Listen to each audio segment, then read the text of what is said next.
자, 이번 시간은 여러분 교재 기준으로 74페이지입니다. 우리가 이제 관리계획 내용으로 들어가서 하나씩 점검을 하게 되는 건데요. 자, 우리가 지금 이제 세 가지 계획 수립 절차를 배우셨어요. 그리고 이제 관리계획 수립 절차의 구체적 내용으로 지금부터는 이제 용용기도지라는 내용을 이제 순차적으로 배워 나가시게 되는데, 자, 처음에 학습하는 게 뭐냐면은 용도지역제라고 그래요. 우리가 용도지역, 용도지구, 용도구에 관한 내용을 이제 먼저 학습을 하시게 됩니다. 그 중에 우리가 이제 용도지역을 먼저 이제 배우시게 될 건데요. 이 내용을 지금 이제 배운다고 이제 말씀드린 겁니다. 자, 그러면서 이제 우리가 배운 그대로 도시관리계획이란 일정한 관할구역 안에서 구체적 집행계획을 말한다고 말씀드렸죠. 그러면서 관리계획의 종류로서 이제 용용기도지입이라는 구성이 되게 되는데, 여기서 여러분들이 반드시 미리 알고 갈 게 있다고 그러죠. 자, 목적을 먼저 꼭 생각하셔야 됩니다. 그래서 이제 개발에 관한 결정을 하되, 두 번째 용도구역만큼은 보전적 목적이구나. 바로 그 내용도 좀 알아두시면서요. 자, 나중에 우리가 이제 건축물에 이제 구분이 있게 되는데, 이건 건축법에 가서 배우시고요. 자, 봅시다. 여기 지금 잠시 제 롯데월드라는 건축물이 현재 지어지고 있죠. 근데 이 땅을 배우려고 하는 거예요. 이 땅을. 이 땅은 도대체 어떤 땅이길래 이런 건물이 지어질 수 있는지, 바로 그걸 용도지역이라고 해서 배우는 겁니다. 그래서 자, 보겠습니다. 자, 잠시 제 롯데월드 공사 안내판 내용인데요. 우리가 이런 공사 안내판에서 우리가 공법적으로 배우는 많은 내용들이 들어가 있어요. 실질적으로는.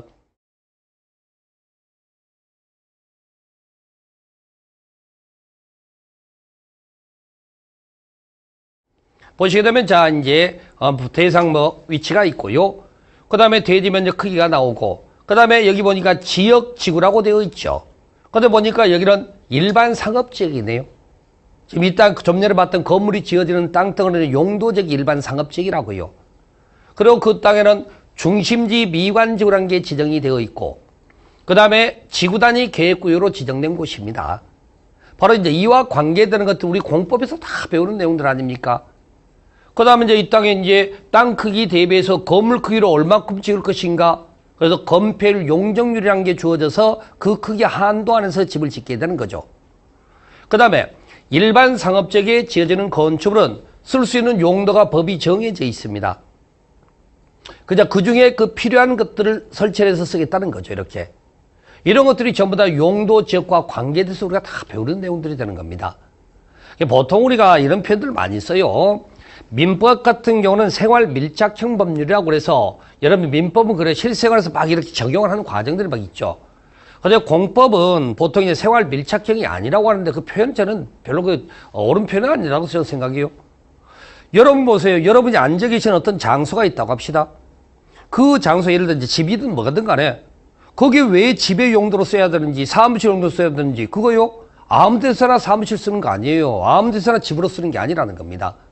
그게 실은요, 우리 공법상의 여러 가지 용도지역 등의 제한에 따라 각각의 건축물이 용도가 다 정해져 있다는 얘기입니다. 너무 깊이 들어와 있어요, 실은. 그다음 말로 우리가 살아가는 데서 필요한 공기라는 게 있고 물이 있어야 된다면서요. 근데 우리가 공기나 물을 의식 못하고 살지 않습니까? 공법이라는 게 그렇다고 이해할 수 있어요, 실제로 보게 되면. 너무 깊이 들어와 있다 보면 여러분 당연한 걸로 생각을 하는 거지, 왜 그게 그렇게 되는지는 우리가 생각을 안 하고 지나갈 뿐이라는 거지. 그래서 우리가 지금부터 이제 용도 지역이나 지구 등등에 관한 내용을 학습을 하시게 됩니다.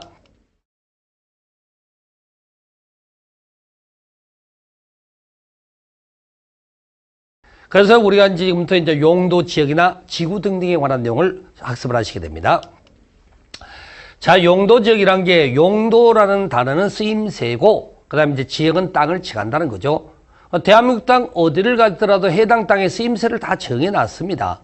이제 그 쓰임새에 맞춰 쓰게끔 돼 있다는 거죠. 그래서 용도지역이란 토지이용의 가장 기본적인 구분 형태를 말하게 되고, 예를 들어 가장 기본적으로 예를 들어 도시지역, 관리지역, 농림지역, 자연환경 보전지역 이런 식으로 해서 용도적 쓰임새가 정해져 있더라. 지금 그 얘기를 하는 겁니다. 구성 자체를 말씀드리자면. 자, 이제 그런 과정에서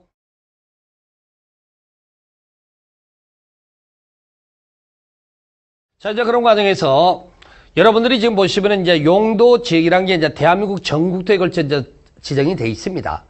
그러면 이제 용도적 지정에 따라 내가 토지용에 이제 제한이 가해지는 거죠. 근데 용도적상의 토지용의 제한만으로 뭔가 부족한 게 나타나요. 그걸 이제 보충하기 위해서 지정하는 걸 용도지구라고 할 겁니다.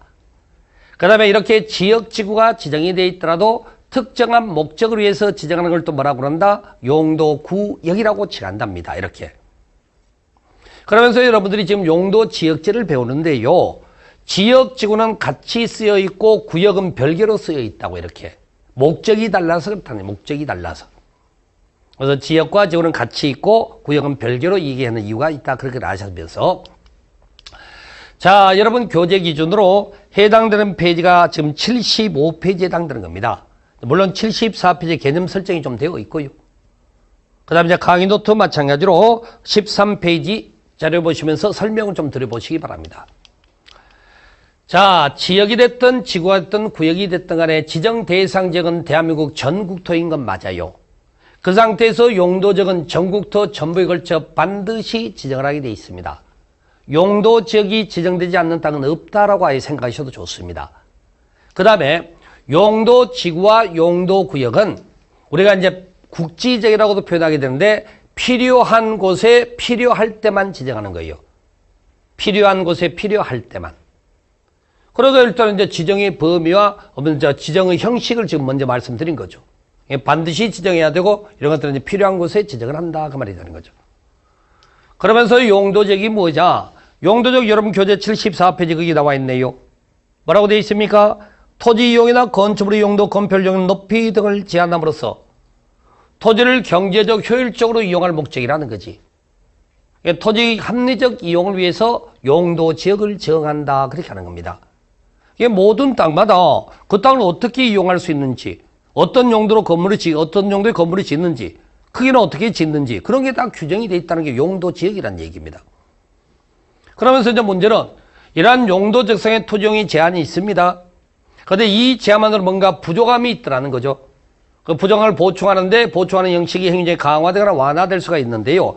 여러분 그 교재 보세요. 교재 74페이지 2번을 보시게 되면 뭐라고 되어 있어요?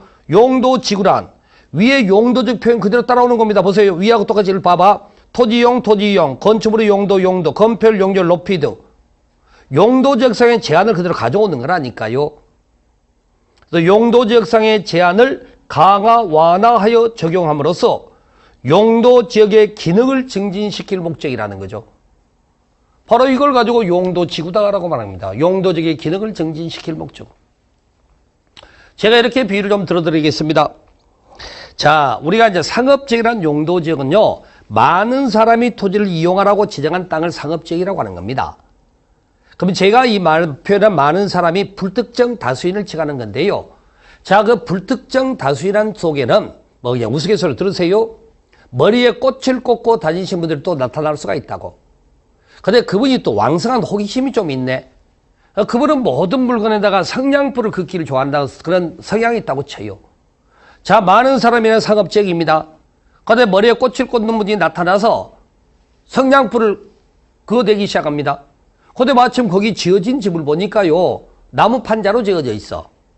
그 다음에 비가 들이치는 걸 막기 위해서 벽지라고 발라놓은 걸 보니까 기름종이 벽지를 써놨네.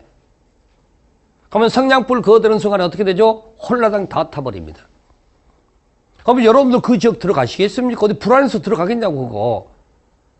그래서 이렇게 상업지역에는 불특정 다수인 출입하는 공간이니까 건물을 지을 때 방화지구라는 용도지구를 딱 지정해놔요.